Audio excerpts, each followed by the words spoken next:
American Timelines is a member of the Queen City Podcast Network, powered by Ortho Carolina. Find out more at queencitypodcastnetwork.com. So now I'm obsessed with time. Come on, tell me about the time. Had it all in my hand tonight. Had the time of my life. When the words all come down like blues on Tuesdays come down. Throw it all away. Welcome to No, another let's start again. episode. Let's start again. Ready? Welcome to another episode of American Timelines. I'm Amy and that's Joe. And now I'm obsessed with time. And that was Matt Truman you heard singing us in.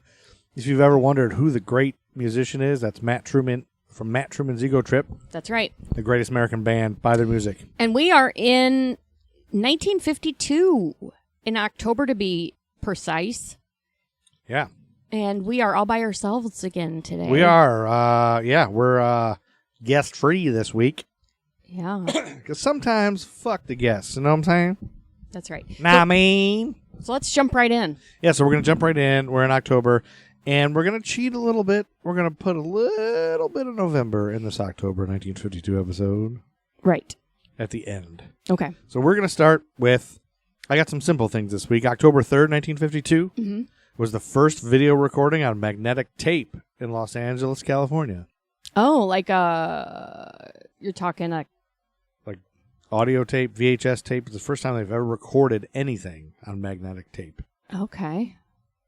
I thought that would be earlier than that, I guess. 1952. Okay.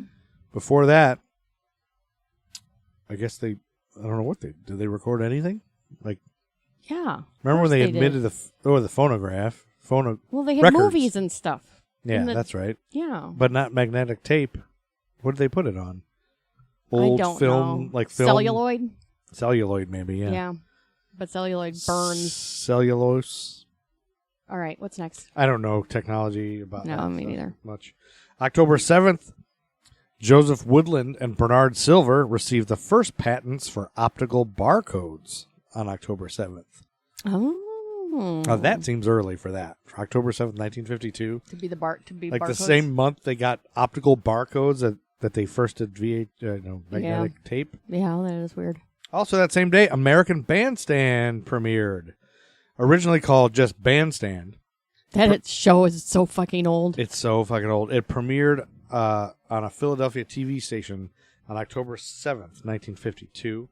What's the matter with you? The microphone's directly under my eyes. I can't see. You can't see what you're There we reading. go. Yeah, it started on a Philadelphia TV station with DJ Bob Horn serving as host before Dick Clark. Dick Bobby Horn. Dick Clark didn't get there until 56, I think. But it premiered locally in late March of 1950 as Bandstand on Philadelphia television station WFIL TV Channel 6, now WPVI TV, as a replacement for a weekday movie that had shown predominantly British films. And then I guess it became American Bandstand nationally here in 1952. It was hosted by Bob Horn as a television adjunct to his radio show of the same name on WFIL Radio. Bandstand mainly featured short musical films produced by Snader Telescriptions. Boy, that's really different than what it ended up being. Yeah, and official films with occasional studio guests.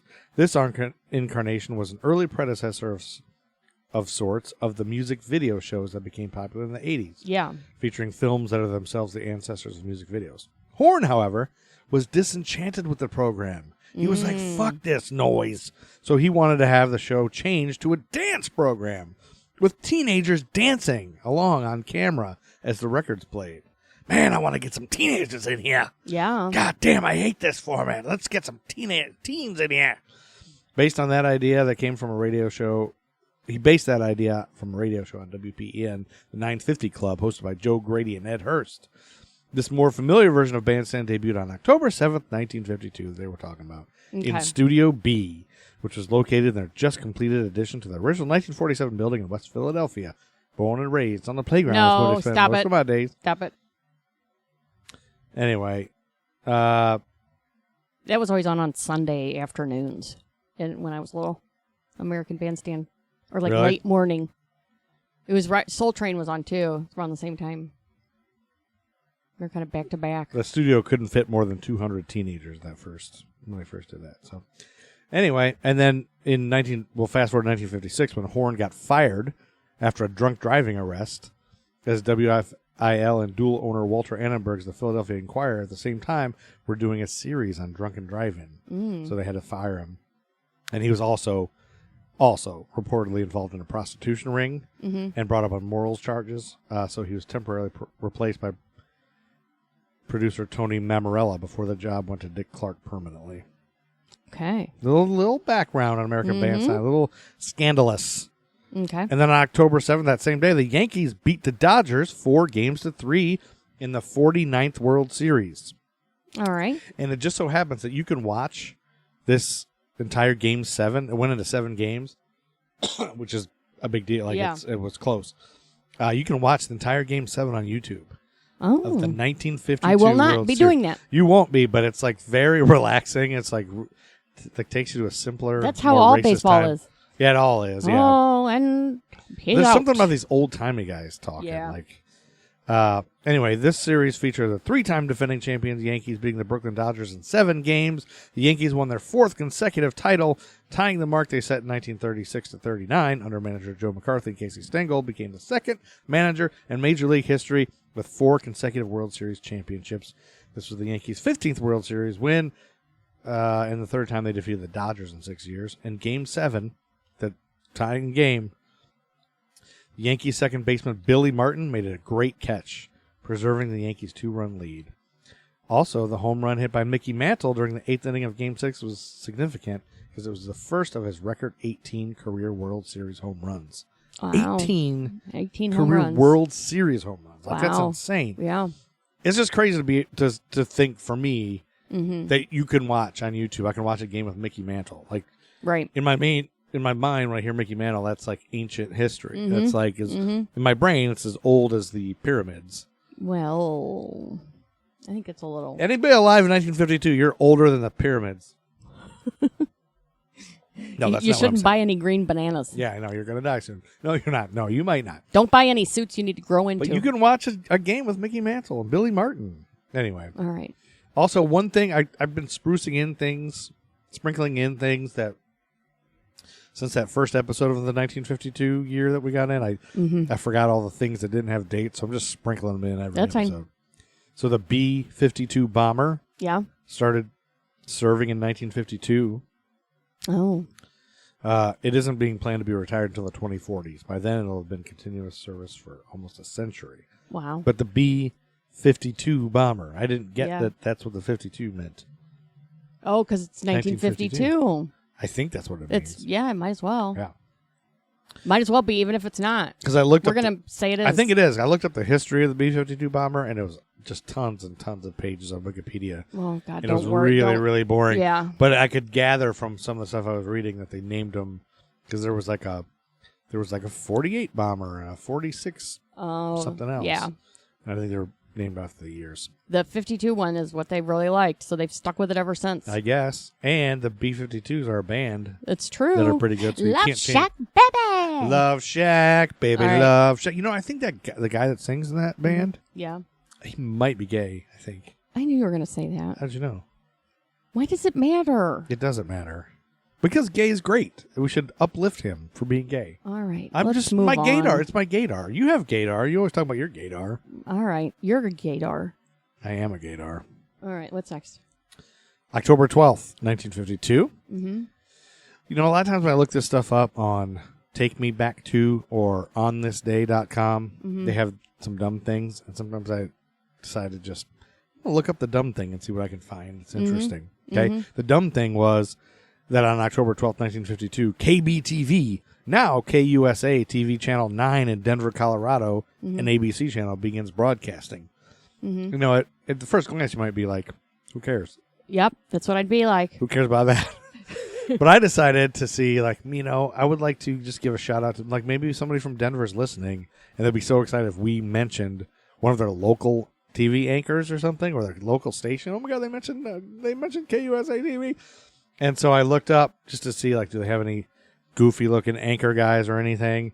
And all I could find, I could only find one guy named Kyle on there. And it looks like I didn't even write his last name, but Kyle. but the station basically was recently in the news in Denver for an incident in which a security guard they hired shot and killed a Patriot muster rioter. A what? So they did a Patriot muster rally, which is kind of like basically a Trump rally. It was like the Patriots, the Tea Party rally. Yeah. So this past October during the pandemic, somewhere in Denver, there happened to be a Black Lives Matter rally right next to, and this happened all across the country. There was one in Charlotte. There's a lot of these that happen this way. Black Lives Matter rally and a Trumpster rally in the same area, and then they start getting into it, and something happens. And this one, I guess maybe it made national news, but I never heard about it. But I found it looking up this guy's name from the station, Kyle, whatever his last name was. And so and I found an opinion piece blaming that Kyle guy, like, oh, he's a liberal troll and blah, blah, blah. And he hires security, and he hires somebody to shoot a Trump supporter or whatever. And so the station does hire security when they go out to report on these kind of things because, well, look, they get violence, you know. Right. So I don't blame them. But anyway, this guy, turns out this guy they hired, apparently they hired a security outfit who then hired another security outfit and hired this guy. So he's like 3 removed. Turns out nobody did their checking. Like he wasn't approved or whatever. He wouldn't have passed the background check, I think, because he had some issues. And he was the guy was clearly a very politically leaning guy left. But Denver prosecutors charged Matthew Doloff with second-degree murder for shooting and killing 49-year-old Lee Keltner on October 10th. Doloff was the guy working as a security guard for 9 News, and reporters who were reporting at the Patriot rally in Civic Center Park when he and Keltner got into a dispute. Keltner discharged pepper spray at Doloff. It looks like he clearly did that first. Yeah. There's a great picture online. If you look this up, you can see the Trump supporter guy just blowing the pepper spray right in this other guy's face, and he's holding a gun pointed at him. Yeah. So it's clearly right before he shot him. Yeah. So then he shot Keltner in reaction to that, and I guess hit him in the head and killed him. Jesus. Doug Richards, Doloff's attorney, has previously argued that the 31-year-old acted in self-defense when he opened fire. I guess this is going to go to trial. Well, depending on what fucking state you're in, because in Florida, you can mow down protesters with your car and you're Florida. fine. Well, that one that just happened, the gay pride thing you're talking about? Yeah, but that was an accident. That was an accident. Yeah. But what I'm saying is, if it hadn't been, it would be probably okay. Why? Because there's a law that says you can that law run over people with your car in a protest. That's crazy. I know. It's a crazy world. But then if they turn around and shoot you in the head while you're driving and running over them, then you won't go to jail because of their stand your ground law. Well, we've heard our Scottish friends tell us in Scotland, like, you can get in more trouble shooting a burglar trying to break into your home than them breaking in your home. Yeah. They're the opposite. No, the world's messed up. Yeah. But on October 15th, 1952, yes, we'll cleanse our palate with something written by E.B. White and illustrated by Garth Williams, published by Harper Charlotte's Brothers. Web? Charlotte's Web was Aww. 1952, October 15th, 1952. I love that story. This is a book of children's literature sad. by American author E.B. White and illustrated by Garth Williams, published on October 15th, 1952 by Harper Brothers, which I just said all that. The novel tells the story of a livestock pig named Wilbur and his friendship with a barn spider named Charlotte. When Wilbur is in danger of being slaughtered by the farmer, Charlotte writes messages praising Wilbur, such as some pig in her web in order to persuade the farmer to let him live. Aww. Do you remember that story? Yeah. I remember reading that when I story. was real little. Yeah, I love that story. And I don't know it's why. It's sad because I think she dies at the end, I think, Charlotte. I don't remember. Somebody dies. I think it's Charlotte. Everybody dies in the end. Yeah. It was written in White's dry, low-key manner. Charlotte's Web is considered a classic of children's literature, enjoyable to adults as well as children. The description of the experience of swinging on a rope swing at the farm is an often cited example of rhythm in writing, as the pace of the sentences reflects the motion of the swing. I didn't realize that. That's cool. In 2000, Publishers That's Weekly... amazing when people can do that. When they're in their writing, like yeah, I have no idea. Meter and all that stuff in Some writing. amazing writers. Yeah. I don't know how you Yeah, we worked with. I'm working currently with this guy on a Nerdy Night show Yeah. named Manish, and he's like a copywriter, like a copy editor, like for like I think ads and stuff. And he wrote this thing just like for a sketch, and it was like beautiful. I was like, I've never thought a comedy sketch was written beautifully before. It was amazing. Wow, that's awesome. Yeah, and so I'm gonna hopefully use him forever. He's a cool guy. Anyway, in 2000, Publishers Weekly listed this book as the best-selling children's paperback of all time. Yeah, great writers. I guess my point with that was great writers are very. It's impressive. It's a skill that I wish I had. Charlotte's Web was adapted into an animated feature by Hanna-Barbera Productions. Did you know that? And Sagittarius Productions in 1973, an animated version? I don't remember that. I think. Yeah, I think so. And then, of course, everybody knows about the movie that came out in 2003. Yes. And there was a video game, I guess, in 2006. There's a Charlotte's Web video game. Jesus. Anyway, E.B. White said his overall, he had a great quote about his motivation for the book. He never revealed it, but he wrote, "I haven't told why I wrote the book, but I haven't told you why I sneeze either. A book is a sneeze." A book is a sneeze? Yep. I don't get it. Well, you don't know why we sneeze, but we sneeze. Yeah. And you don't need to know why I wrote my book, so fuck off, I think. Is what he's saying. Go fucking... Go suck an egg. That's right. Shove get out of here. Ass. It's a sneeze and get out of here. Yeah. Go shove it right up your asshole. Yeah. Okay, October 18th, 1952 was the date of the first Mad Magazine issue. Oh, that's an old classic. That is an old classic. I used to love Mad Magazine. Really? Like, I have very clear memories of the drugstore we would get Mad Magazine from. Yeah. Just the neighboring town over we'd go, and every time we go, I'd look at the new Mad Magazine. I'd be able to get one. Our kids missing all of that because everything's on their phone. So I was looking, doing research for this Mad Magazine thing, and it's got a website. You can subscribe to it. It's not as often, I don't think, and I guess they have a printed issue, and I guess you can. I don't know. It's that's not the clear. thing. The printed issue's the fun. Yeah, who that's the cares? fun. Just subscribe to a website. I think you can read it online with jokes, but jokes are always good. But yeah, you like to fold because you could fold the thing in the back, and anyway, that was the date of the first Mad Magazine issue. American Humor Magazine, founded in 1952 by editor Harvey Kurtzman and publisher William Gaines. Mad Magazine launched as a comic book before it became a magazine. Oh, it did. It was widely imitated and influential, affecting satirical media as well as the cultural landscape of the 20th century. With editor Al Feldstein. I thought it was Alfred E. Newman. No, the editor was Al Feldstein. Okay. He increased readership to more than 2 million during its 1973-74 circulation peak. But that's where they got the name Alfred E. Newman. Oh. So if you don't know what Mad Magazine is, it's basically like a Saturday Night Live type of thing but a magazine. Like, it's written to make fun of famous TV and movies and whatever. Right. And it was always pretty good. And then there's Spy versus Spy, a little battle guy. Anyway, it was great. A lot of people have fond memories of it. Not True. millennials, but Generation X. Yeah. We really loved it. Alfred E. I Newman. would say boomers, too, obviously. If Boomers it started probably like in it, 52. too. Yeah, that's right. Yeah, boomers. And yeah. Alfred E. Newman, I looked up that. I've always wondered, who is that guy? Why is he on there? And he's a fictitious mascot and cover boy of the magazine. The character's distinct smiling face, parted red hair, gap-toothed smile, freckles, protruding nose, and scrawny body actually first emerged in U.S. iconography decades prior to his association with the magazine. So he wasn't just with the magazine. He appeared in early 20th century advertisements for painless dentistry. The origin of his "What Me Worry" motto came from that. And he also appeared in the early 1930s on a presidential campaign postcard with the caption, "Sure, I'm for Roosevelt." And the magazine's editor, Harvey Kurtzman, claimed the character in 1954. He claimed him for the magazine and named him Alfred E. Newman after Mad's second editor, Al Feldstein. So there you go. There we go. Yep. That was kind of neat. I never knew where it came from.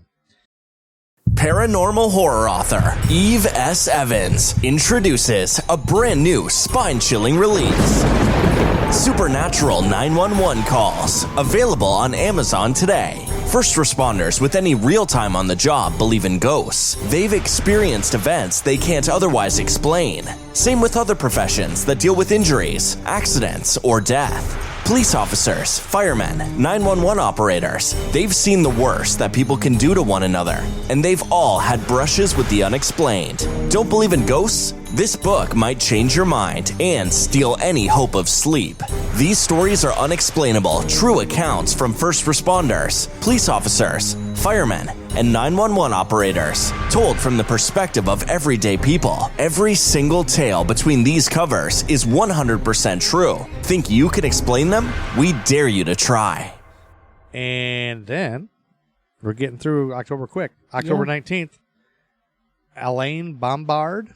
It's a guy. I think it's Alan, but it's Alain, so it might be Alain. Mm-hmm. He departed from the Canary Islands on his solitary journey across the Atlantic Ocean with almost no provisions, allegedly, and only a sextant for navigation to test his theory that a shipwrecked person could survive.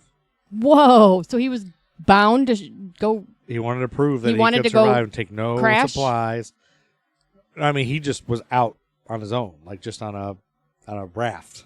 Oh He my just went out God. to prove that he could survive for several days without supplies and stuff. All right. Now, I had to look up what a sextant was because I wasn't I think sure. it's a navigational Yeah, instrument. you knew right away. And there's a picture online. It's a doubly reflecting navigation instrument that measures the angular distance between two visible objects. It basically, you can tell where stars are, so it's for like celestial navigation. with Okay. the North Star and everything. But anyway, this guy was a French biologist, physician, and politician, famous for sailing in the small. I guess he was in a small boat across the Atlantic Ocean without provision. Mm-hmm. Because he theorized that a human being could very well survive the trip across the ocean without provisions, and decided to test it by doing this. He reports that he survived by fishing and using fish as both a source of fresh water and food. So there's a way you can get fresh, non-salt water out of a fish's body, apparently. And that's what his whole kind of thing was based on. Like, Okay. because you need fresh water. So Yeah. somehow he did that. So he had self-made harpoons and hooks, and he would harvest surface plankton with a small net. And I guess he would drink a limited amount of seawater for long periods on his trip. But How long? he was there. He left here in October. What did I say? 19th, Yeah. and he reached Barbados December 23rd. Wow. But I guess he bumped into a ship at one point, and they offered him a meal. So I think he may have cheated a little bit. And then there's other people that claimed he took water with him. Like, so it's kind of like there's some iffy thing. So I don't know if it's. I would think you'd have to take some water with you. Regardless, Because you can't survive in this heat and the sun like that. well, that was his whole claim, was that you could, and that's what he wanted to say. But so who knows? But Yeah, who knows? So people say he might have been lying about some of that, but He's probably a but lunatic. rainwater, he got some rainwater. But he died in 2005 at age 80. Okay. Yeah. And then my next thing is controversial, Okay. only because the dates seem inaccurate. I see it listed sometimes as October 30th and sometimes as November 3rd. Okay. So I don't know which day is the true date. Okay. So that's the controversy. But we need to know when Clarence Birdseye sold the first frozen peas. Yeah. He was the first guy to freeze vegetable like peas and stuff. Mm-hmm. He was an American inventor, entrepreneur, and naturalist, considered the founder of the modern frozen food industry. One of 9 children, Birdseye grew up in Brooklyn before heading to Amherst College and began his scientific career with the U.S. government. Among his inventions during his career was the double belt freezer. Oh, he did? He invented the freezer too, The double belt freezer.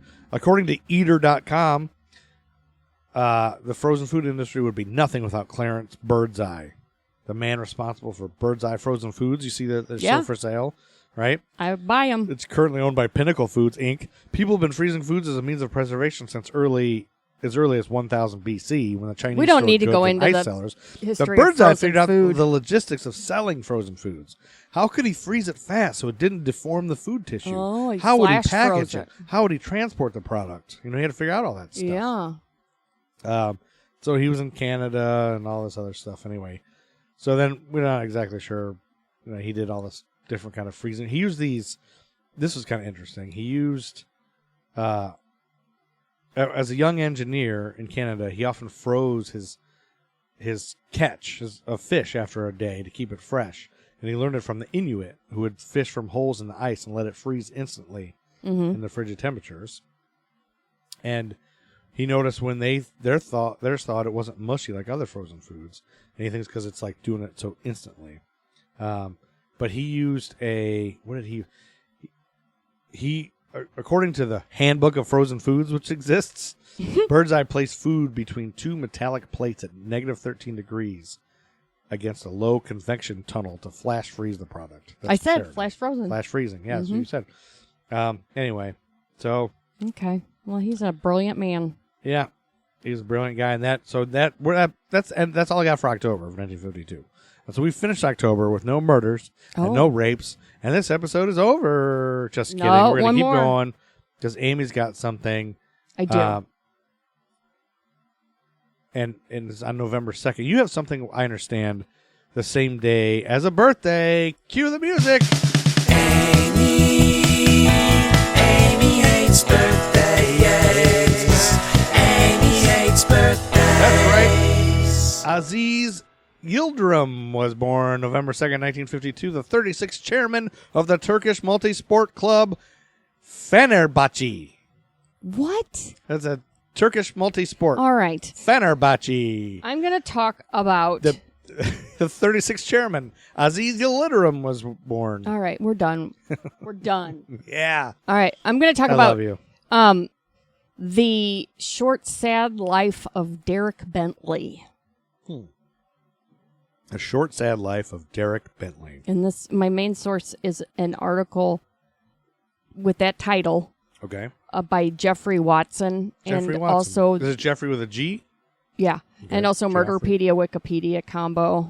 There. Murderpedia and Wikipedia. And this is London, England, so it's not American. It's not an American timeline no, story. it's not. It's an England timeline It story. is. So, Which a lot of people would say, you can't fucking do that. You're American timelines, assholes. and I But- say, you try finding something from October 1952 or November 1952 that's in America. You bitch. And you'd give it to me, and I'd be happy to read it instead. Yeah, you bitch. That's right. saying that. You're not the bitch. I'm the person accusing you. Or mad at you is a bitch. So in 1953, Yeah. Oh, we're jumping to 1953. This is a 1952 episode, babe. Derek William Bentley was executed for the murder of a policeman. Oh, he was executed. He was only 19 years old, and Okay. Bentley had a deeply troubled life. Oh, boy. He was born in 1933 in the East End of London. All right. His family was decent and stable, but Bentley had his own problems. He suffered a serious head injury when young. That's it. He was intellectually Might impaired. as well be the head injury podcast. I know. And he struggled at school. He fell into a pattern of truancy and petty crime, and at age 15 was sent to a juvenile detention home. Oh. His work record was poor, and in 1952 he was rejected from national service because he was mentally substandard. Oh, boy. He fell into bad company, mixing with a boy named Christopher Craig. Craig was only 16, but came from a family with criminal connections. He and sounds like a bad seed. he was knowing in the ways of the underworld. Uh-oh. So even though Craig was the younger of the two, Bentley, who had a mental age of around 11, Yeah. fell completely under the spell of this streetwise guy, right? Streetwise. So then on the evening of on the evening of Sunday, November 2nd, 1952, Yeah, the same day that Aziz Yildirim was born. Bentley met with Craig, and there was no forward planning. They met by accident. They just happened to bump into each other. They did. Okay. And they agreed to attempt to burgle some local businesses. Okay. Hey, man, I bumped into this guy, Craig, and he just we decided to go burgle. Yep. Craig was armed. He carried a Colt .45 revolver and a knife. I did that one time. I bumped into a guy at Walmart one time. I'm not going to say this guy's name to incriminate him. And that happened to me. I bumped into him by chance. He was like, hey, I'm going to steal these VCRs. You want to come with me? I was like, no, I don't want to come with you. Actually, he didn't tell me what he was doing. He said, hey, come with me. And then I watched him go to the electronics section. I walked with him. He grabbed 3 VCRs. And then he walked to the outdoor section of Walmart.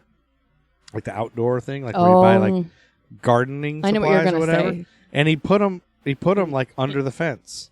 Oh, I thought you meant he put them in the coolers. That's what I thought you were going to say. No, he placed them under the fence, like just there's a little bit under the fence you could reach. Yeah. And he said the key is you just walk around like you're not like you know you're supposed to do this. You think nobody's going to notice that the same guy keeps walking through here with the same VCR under his arm? No, he put 3 of them under the. He went outside. He took 3 VCRs, put them outside, put them under the fence, and then he walked back out and he walked out of the store And went and got him. got his car, pulled up, grabbed the VCRs, and put them in his car.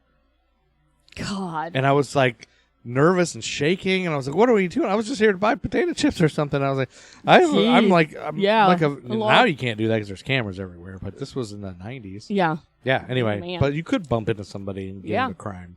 And then Craig also gave Bentley a knife and a spiked knuckle duster. Wait a minute. He gave him a knife and a. Say this again. A spiked knuckle duster. A spiked knuckle Knuckle duster. So that's like brass knuckles or something. I think.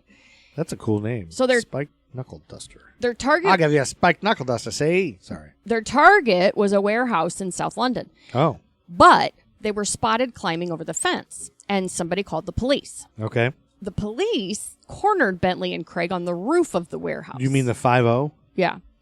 And you So mean they the roof? climbed up on the roof, Yep. and then the police climbed up on the roof after Following them. them, yeah. And then Detective Sergeant Frederick Fairfax Oh, grabbed Bentley yeah. and then arrested him, Okay. handcuffed him and everything, All right. right? Meanwhile, Craig is still free, Yeah. and The he mastermind of the whole thing. taunting the police. Oh no! Don't taunt the police. And what happened next is the subject of controversy, though. According to the police, Bentley broke free of his grasp and called out, "Let him have it, Chris!" Immediately following which, Craig pulled out his pistol and fired, superficially wounding D.S. Fairfax. Okay. It was common ground that although he was at the time free of police control, Bentley did nothing to flee, nor did he take out his own weapons. Instead, he just simply remained alongside the police as though he remained under arrest. Over the next 20 to 30 minutes, Craig and the police exchanged fire. Wow. One bullet struck... 20 to 30 minutes. Yeah, one bullet struck Police Constable Cindy Miles between the eyes, killing him instantly. Oh no. It's important to note that the shooting of PC Miles occurred about 15 minutes after Bentley had been arrested. Okay. Craig eventually ran out of ammunition, dived off the roof, and he fractured his pelvis. Dove off the roof. And Bentley and Craig were taken into custody and questioned. I still I wonder what they. They're British guys, right? It's in England. Mm-hmm. I wonder what the taunting, 1950s English taunting of a cop was. It was probably so polite. Hey, Yeah. you. Hey there. Stop. Look Don't at even you. try it. Don't even try it. So, a spot of tea. Your spot of tea looks wanky. All right. Craig and Bentley were indicted for the willful murder of PC Miles. Oh, they both were indicted. Mm-hmm. The two cases were, of course, very different. The case against the shooter, Craig, Yeah. was clear.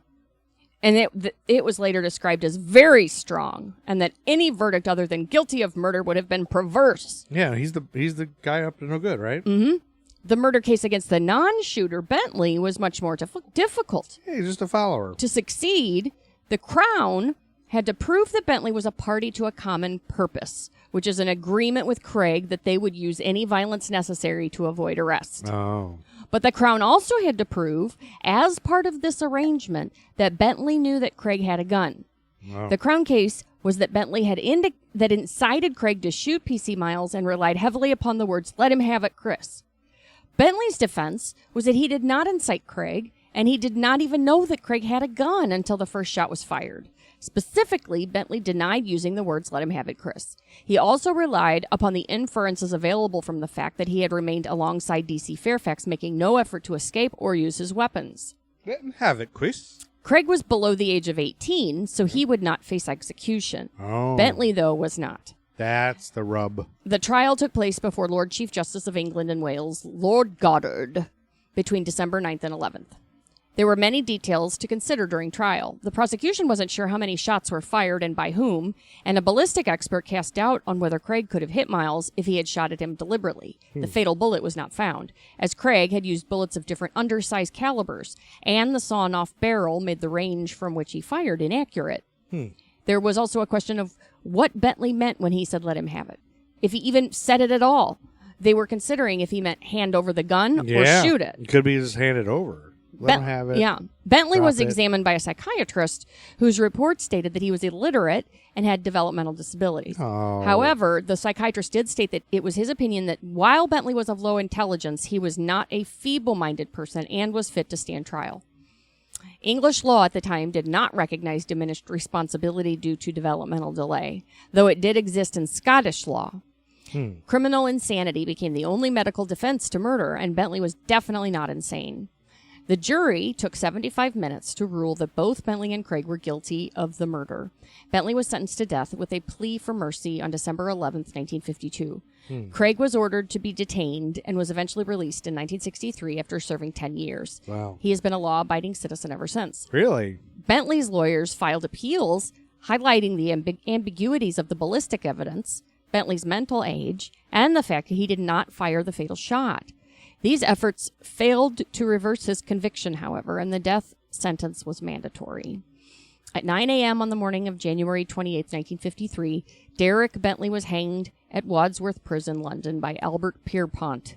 When it was announced the execution had been carried out, there were protests outside the prison, and 2 people were arrested and later fined for damage to property.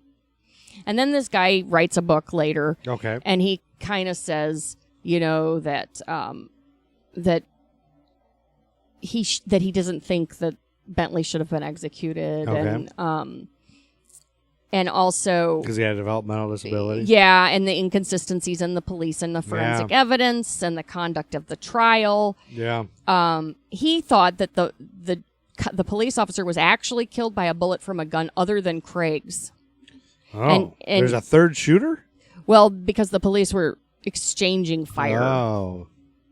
So it might have ricocheted off of something? Yeah. Ricochet, I think that's what the movie Ricochet might be about. I'm not sure. I don't think. So there's a movie called Ricochet, though. There was also a posthumous pardon. Oh, really?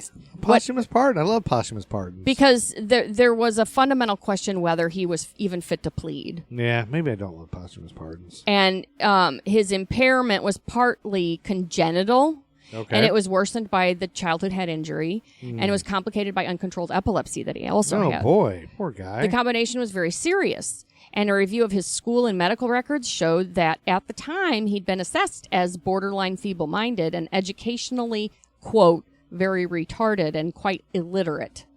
Bentley was unable to recognize all of the letters of the alphabet even. Okay. There remains a real doubt about whether this material about his mental capacity was made available to the defense. And whatever the case, this material was not disclosed to the jury. Even if Bentley was fit to plead, these were matters clearly relevant to his complicity and his ability to enter into the necessary agreement with Craig. Following the execution, there was a public sense of unease about the decision, resulting in a long campaign that was mostly led by Bentley's sister Iris to secure a posthumous pardon for him. Okay. In March 1966, his remains were removed from Wandsworth Prison and reburied in a family grave. No, that's not kind of nice, I guess. Then on July 29th, 1993... Oh, July 29th, 1993, the same day that In Living Color was on Fox, Cincinnati Reds pitcher Thomas Browning was arrested for marijuana possession, and Walter Koenig, Chekhov from Star Trek, suffers a mild heart attack that same day? Yep. Bentley was granted a royal pardon in respect of the sentence of death passed upon him and carried out. However, in English law, this did not quash his conviction for murder. Oh. But eventually, on July 30th, 1998... Oh, on July 30th, 1998, the same day that World's Scariest Police Chases were on Fox? Yes. Buffalo Bob Smith, American TV host from Howdy Doody, dies of cancer at age 80 that same day? The Court of Appeals set aside Bentley's conviction for murder 45 years earlier. Though Bentley had not been accused of attacking any of the police officers being shot by Craig, for him to be convicted of murder as an accessory in a joint enterprise, it was necessary for the prosecution to prove that he knew that Craig had a deadly weapon when they began the break-in. Lord Chief Justice Bingham of Cornhill ruled that Lord Goddard had not made it clear to the jury that the prosecution was required to have proved Bentley had known that Craig was armed. Lord Bingham ruled that Bentley's trial had been unfair, in that the judge had misdirected the jury, and, in his summing up, had put unfair pressure on the jury to convict. Oh, bringing him the God here. It is possible that Lord Goddard may have been under pressure since much of the evidence was not directly relevant to Bentley's defense. It's important to note that Lord Bingham did not rule that Bentley was innocent, merely that there had been defects in the trial process. Had Bentley been alive in July 1998 or had been convicted of the offense in more recent years, it would have been likely that he would have faced a retrial. Another factor in the posthumous defense was that a confession recorded by Bentley, which was claimed by the prosecution to be a verbatim record of dictated monologue, was shown by forensic linguists' methods to have been largely edited by the policeman. Yeah. And that's they one can of prove the- that shit now. One of the earliest uses of forensic linguistics on record. Wow, forensic linguistics, y'all. Yeah, and then there's a little quote by the author at the end. It says, "Was there some bright side to this dark mess? Maybe. Although it depends on your views about the death penalty. The lingering sense of injustice surrounding Derek Bentley's execution greatly strengthened the opposition to the death penalty, eventually leading to its abolition in the UK in 1965. Oh, okay. And that's the story of Derek Bentley. That's a pretty sad story for sure. Yeah, it's kind of a sad one. It is a little sad. I'm glad you have 3 in November, so we got to figure out what we're doing. And we will hopefully have some guests next week. That's right. But that's it. We're going to leave you there. Get out of here, Chuck Berry. On American Timelines. It really sure is shorter when we don't have some guest blabbing on and on about God knows what. About their stupid show or their stupid whatever. Yeah, my favorite whatever. I got to talk about it. No, just kidding. We're just kidding, guests. Yeah, we love all of you We're guests. just kidding, former guests. We don't hate any of your guts. Not at all. But one guts we do hate is Hitler's. All Thank you for right. listening to American Timelines. Please download and subscribe Yes, please. and give us a bunch of Reviews. stars and tell your friends to listen. Again, don't forget to think about your grandparents' iPhones. Yep. Also, Matt Truman Ego Trip that's an awesome band, and he does the opening Go to music. Bandcamp and buy it. And at the end of the episode, I usually play a song of his that you can get on Bandcamp, and they're fucking great. I love his albums, and pay more than what they're cheap on there. They're really cheap, $5 or something, and you can give them more to support that awesome band and keep him making music. Anyway, thanks for listening. Bye. What nail through?